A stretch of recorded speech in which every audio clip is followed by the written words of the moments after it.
Oh yeah, you read that right.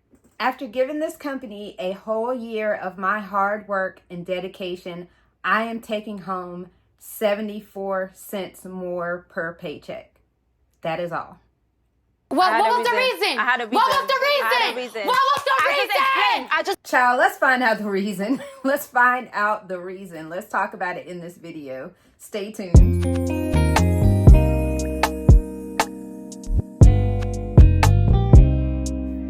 So y'all, the reason that T is taking 74 cents home more per pay period is because I have decided to allocate my raises to my retirement fund. It is an easy and very simple way to prevent lifestyle creep and to also ensure that you are increasing your money toward your retirement goals without really breaking the bank.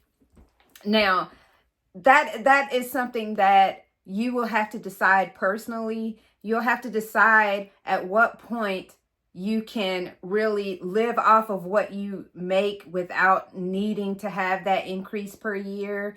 There are a lot of different circumstances. If you have kids or your expenses have gone up, it may not be feasible.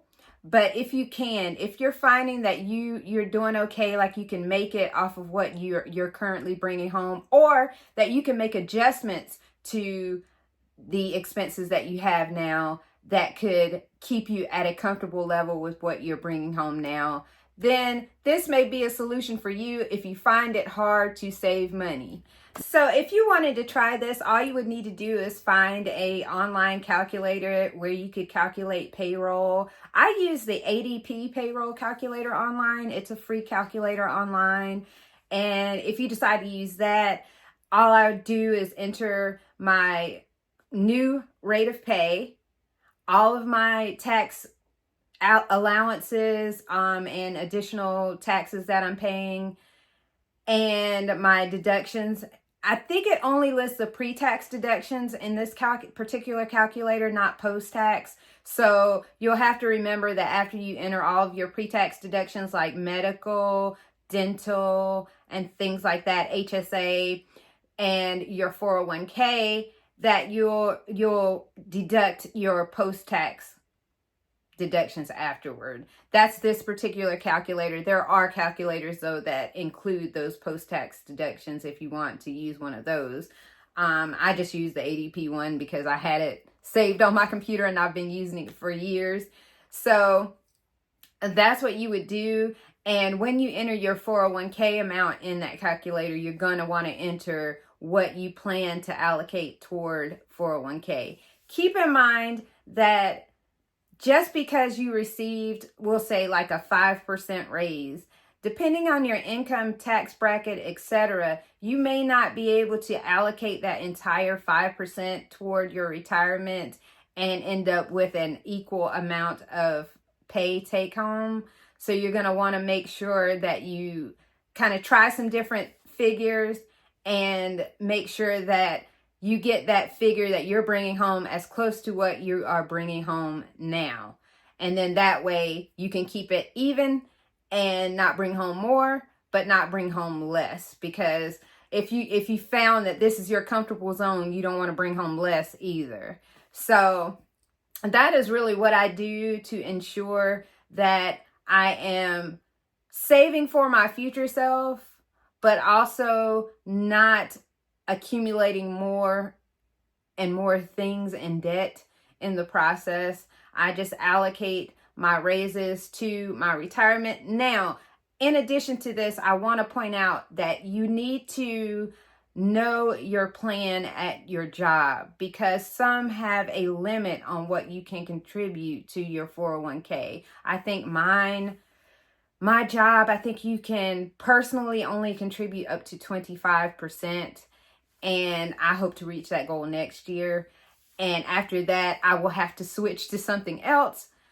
But this is also a way to ensure that not only you're saving for retirement, but if you are a person that may be in a bracket that is a higher taxable bracket, that you can ensure that you're reducing your taxable income, because 401k is, of course, pre-tax.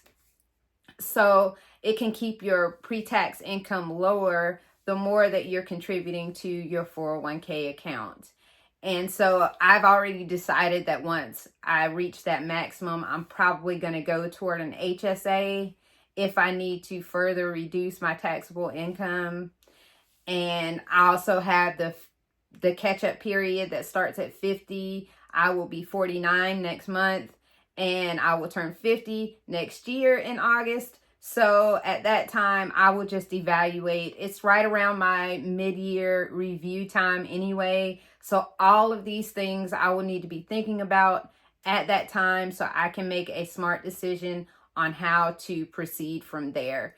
But that is why I am bringing home 74 cents more per pay period. Is it fun? Not really, because, you know, every now and again you do want to see more in your pay.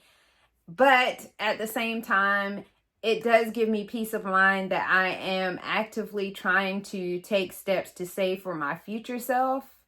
And always keep this in mind as well. Whatever you're contributing to your 401k can be adjusted at any time. So if life should happen and I need to bring home more money, I can always reduce my 401k contribution and bring home more in my pay.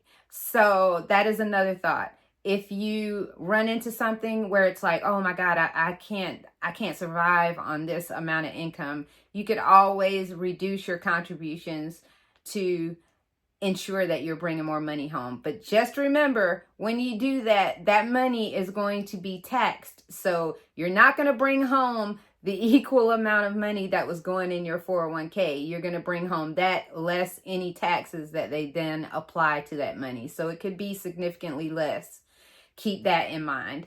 But that's really all I got for you guys today. This is just a little quick video to talk about that. And if you have any questions or comments, please leave them in the comment section below. Please give this video a thumbs up, and I will talk to you guys soon.